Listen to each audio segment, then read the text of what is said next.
What's up, guys? Brett Appley here from dailyfanmma.com, back with another UFC Quick Picks on the Mayo Media Network. We have UFC Vegas 47 this weekend. Jack Hermansson versus Sean Strickland. Should be a fun slate. As always, I'm going to give you my favorite cash game play, tournament play, salary play, and my fade of the week over there on DraftKings. And before we get into those picks, make sure you subscribe to the channel, like the video, and comment below. Let's see. Comment below who your favorite play is in the 8.5K to 7.7K range. There's a few really interesting fights in that range that I think potentially could decide the slate. So if you're right on that mid-range, could be very beneficial for you this weekend. Very curious to hear your thoughts. And let's jump into my first pick of the week. It's going to be the main event favorite, Sean Strickland at 8.8K as my cash game play of the week. All right, starting out for cash games this week, as always, normally I go right up to the very top tier because those are the safest fighters, and I probably will have exposure to at least one fighter in the top range this week, but there's kind of a lot of question marks and no fighter that really stands out to me. Sean Strickland as the favorite in the main event does make sense from a cash game perspective. He's minus 210, minus 220, depending on where you look. Over Hermansson, obviously this has 5 rounds to work with, and I think Strickland is just relatively safe. He's relatively safe to win. He's relatively safe to fight an extended period. He has some striking potential. He has some grappling potential. Maybe not the fighter who has the most upside on this entire slate, though I think he has upside as well, but I consider him relatively safe for the price. He's averaging 5.45 significant strikes per minute. 3.73 absorbed per minute. That's a very good ratio. 66% striking defense. He should have advantages at range against Hermansson. Hermansson's capable.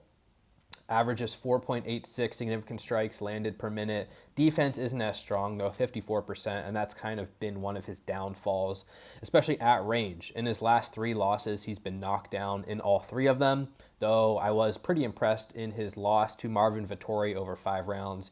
He got knocked down early, came back, landed 122 significant strikes in total, including 32 in round 4, 30 in round 5. So Hermansson's live, even if this fight takes place on the feet, though Hermansson is better on the ground. That's probably where he's going to look to test Strickland the most. He averages a couple takedowns per 15 minutes, but Strickland's a really good grappler too. 82% takedowns defended. He can wrestle too, averages 1.32 takedowns landed per 15 minutes. Strickland, I believe, is a brown belt in jiu-jitsu. The only 3 losses he has since 2014, Santiago Ponzinibbio by decision, Kamaru Usman by decision, and a knockout loss to Zaleski dos Santos in 2018. Strickland's tough, and I think he's going to have advantages at range. I was really impressed with his win over Uriah Hall as well, and in his volume too. 186 significant strikes landed, 53 in round 5. So I just have no worries about Strickland at this point being able to produce over 5 rounds. I do think there's a decent chance the fight could be competitive at times. There's a decent chance that Hermansson maybe lands a takedown or 2 and has some ground threat. But Strickland is a very capable boxer offensively and defensively. He's more likely to win this fight via knockout than Hermansson is. Pretty decent inside the distance line, plus 160. So he's got some upside as well. Already mentioned the defensive vulnerabilities with Hermansson. So at 8.8K with 5 rounds to work with, Strickland coming off a 5-round win in which he scored 144 points. You don't have to go all in on him in tournaments, but I think he's a pretty strong option for cash games at this price. Strickland will be my cash game play of the week. All right, moving on to tournaments.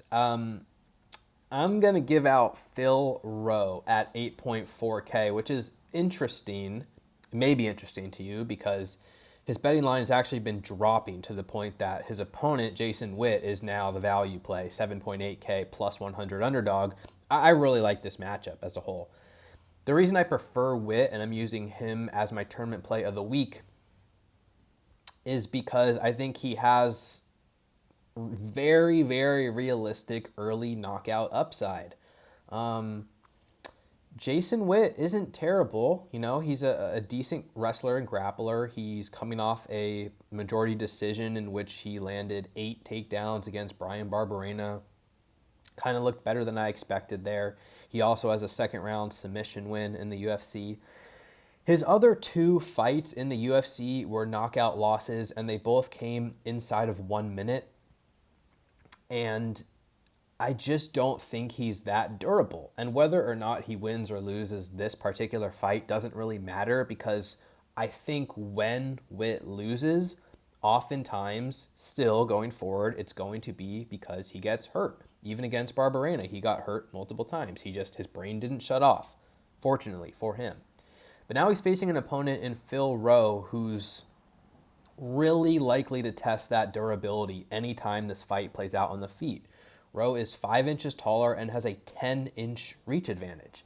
And he is not the biggest one-punch fighter in the sport, but he's a very solid combination boxer. He's got speed in his hands, technically proficient, and I just think at range, Witt doesn't really have much to offer him. And if Rowe lands even half of what we've seen in his previous couple fights, it's very likely that he can test the durability of Witt and win by early knockout. Rowe, although he's only minus 120 to win, he's plus 130 inside the distance, which is a pretty strong number. Rowe isn't safe here. That's not the point. I definitely think he could get taken down. I definitely think he could lose this fight. We may be disappointed with the result, but if he can keep this fight standing, if he can scramble up when he gets taken down, I think he has so much damage potential at range that a knockout seems pretty likely to me. And at 8.4K, especially if people are going to be off him because his betting line's dropping, I just think he's an excellent tournament option. Low floor, but very high ceiling, especially considering he has that quick finish bonus potential too, which we don't really talk about. The ability to land that knockout inside of 1 minute. Those are both of Witt's losses. And I really do think if Rowe gets his hand raised, a knockout is a very realistic option. So I really like this fight as a whole. Witt's a great value play at 7.8K for his value, for his grappling upside. But Phil Rowe will be my tournament play of the week at 8.4K. All right, moving on to my salary play of the week. I'm going to give out Nick Maximov at 7.6K. Probably not a surprise to all of you, but I targeted Maximov in his UFC debut, and he came through, and he was on the optimal lineup, scored 96 points in a decision win. I'm going right back to the well here against Punahele Soriano in what's definitely a tougher matchup. Soriano's a favorite, minus 185, Maximov plus 160. And look, if you're a supporter of Soriano, that's fine. And if you think that Soriano has the tools to defend takedowns, keep the fight standing, and he's going to land the more damaging strikes, that's fine. Go ahead and play Soriano. I'm not like, I can't fault you for that, because I do think we just haven't seen enough from Maximov to know for sure how skilled he is in striking exchanges and how good his cardio is and how good his wrestling is. So there's still a lot for Nick left to prove, and I like that, and I think that's why he's the underdog in this matchup. A lot of people are looking to the fact that Soriano's never been taken down in the UFC, but I don't think that stat is super important considering he's only faced one attempt. And Maximov, in his last fight, attempted 15 takedowns. So if he attempts 15 takedowns against Soriano, I feel pretty good about his ability to land more than 0. And look, if Nick gets on top of Soriano or pretty much anyone in this division, he is a threat to finish. He is a very talented, a very intelligent submission grappler, and I really do not trust Soriano on his back to this point. He may come from a wrestling background, but if Nick's on top of him, don't be surprised to see him advance position, take the back, etc., and threaten for a finish. And the bottom line here is at 7.6K, when we're looking for upside, I definitely think Maximov has it. I don't think he's going to just stand and brawl with Soriano in the pocket. If Maximov wins, it's very likely to come, at least in part, from takedowns, from control, potentially a finish, and that produces very well from a DraftKings perspective. And as I already mentioned, he scored 96 points in a decision in his UFC debut, and that only came from landing 14 significant strikes. So he has a ton of grappling upside, and I think he has underrated finishing upside in this matchup as well. We know Soriano's dangerous. We know early on he can throw big punches. He's very physical, but we've seen multiple times Soriano fade down the stretch, and at the very least, that gives Maximov a path to victory. His ground skills are more than enough upside for me to target him at 7.6K. Maximov will be my salary play of the week. And finally, my fade of the week. I went back and forth here, but I'm going to give out Miles Johns at 8.9K. I just don't have that much interest in targeting him in this matchup at this price against John Castaneda. Johns has looked decent. He's pushing a minus 200 favorite here against Castaneda, which I feel is like a bit wide to me.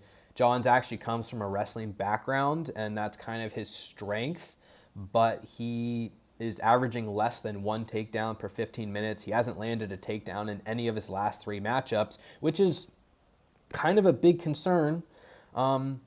To his credit, he seems to be an improving striker. He's actually won by knockout in each of his last 2 fights, won by third round knockout in each of his last 2 fights. So he has striking upside, but I just don't know if I fully buy it. And if you tell me that Johns is still not going to attempt many takedowns in this matchup, what am I going to do? Bet on him to win by knockout again? I just don't think in the long run Johns is a fighter I want to be backing for his striking skills. He's averaging 4.03 significant strikes per minute. That's fine, but in his fights he's landed 73 significant strikes, 31, 48, and 80. And I just ultimately it feels like, unless he completely turns around, starts wrestling again, it feels like he needs an early knockout to end up on the optimal lineup. Even in his last 2 knockouts that came late in the fight, he scored 87 and 81 points. That's not enough. He's not producing enough offense. At 8.9K, there's just too many other potential finishers in this range for me to make a heavy investment on Johns based on his style. He's plus, 260 I see inside the distance. It's not terrible, but it's not a spectacular number, especially compared to other fighters in this range. So ultimately, Johns is not going to be a priority for me. I don't like him at this price of 8.9K, and he will be my fade of the week. All right, guys, that's going to do it for this week's UFC Quick Picks. Thank you again for the support. You can follow me on Twitter, Brett Appley, TTP, dailyfanmma.com for all your DraftKings breakdowns, needs, rankings, projections. Going to post a full podcast later tonight as well. Make sure you subscribe to the channel. Again, comment below your favorite play in the 8.5, 7.7K range. Best of luck in your contest. Stay safe out there. We'll talk to y'all soon. Peace.